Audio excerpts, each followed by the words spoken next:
ওরা যে ভাষায় আমাকে বলছে যে এতটা বিয়ে হয়েছে, আমি অঙ্কটা আপনাদের বলতেছি না। কমলাপুর রেল স্টেশনের পথচারী ইয়াসিনকে প্রেমের প্রস্তাব এবং বিয়ের আশ্বাস দেওয়া সেই সুন্দরী নারীর এটা নাকি পুরোপুরি একটি সাজানো নাটক, কারণ তারা ভাইরাল হতেই নাকি সোশ্যাল মিডিয়াতে এসেছে। কমলাপুর রেল স্টেশনেই বিভিন্ন সময় ভিডিও তৈরি করে থাকেন কন্টেন্ট ক্রিয়েটর আকাশ। সে এই বিষয়টা নিয়ে তদন্ত করে বিষয়টি উদ্ঘাট করেছেন। তিনি জানান, আমি এই বিষয়টা দেখার পর আমি এই বিষয়টা নিয়ে অনেক রিসার্চ করি, জানতে চাই, ফেসবুকেও পোস্ট করেছিলাম।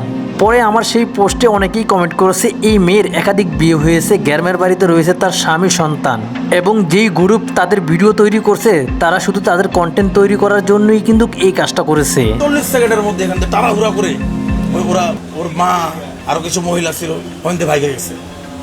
ভাইগে যাওয়ার পর হচ্ছে একটু পরেই মানে ওইখানে লোকেশন ছিল। কন্টেন্ট ক্রিয়েটর আকাশ বলেন, আমি অনেক খোঁজাখুঁজির পরেই এই মেয়ের সন্ধান পেয়েছি। পরে আমি তাকে জিজ্ঞেস করলাম, তুমি যে ইয়াসিনকে প্রেমের প্রস্তাব এবং তাকে বিয়ে করবে, এটার ঘটনাটা কতটুকু সত্য? আমার এই প্রশ্ন শুনে মেয়ে এবং মেয়ের মা তড়িঘড়ি করেই সেখান থেকে চলে যান। আমার সঙ্গে কোনো কথাই বলেননি, এবং যারা ভিডিও তৈরি করে তার 2 মিনিট পরেই তারা সেখানে চলে আসেন মোটরসাইকেল দিয়ে, এবং আমাকে দেখার পরে তারাও সেখান থেকে চলে যান। মূলত কন্টেন্ট তৈরি করতেই এই ঘটনাটা সাজিয়েছে তারা সবাই মিলে, সোশ্যাল মিডিয়াতে ভাইরাল হওয়ার জন্যই নাকি এই কাজ করেছেন। এরকম একটা বিষয় নিয়ে আমি একটা ভিডিও পোস্ট করি।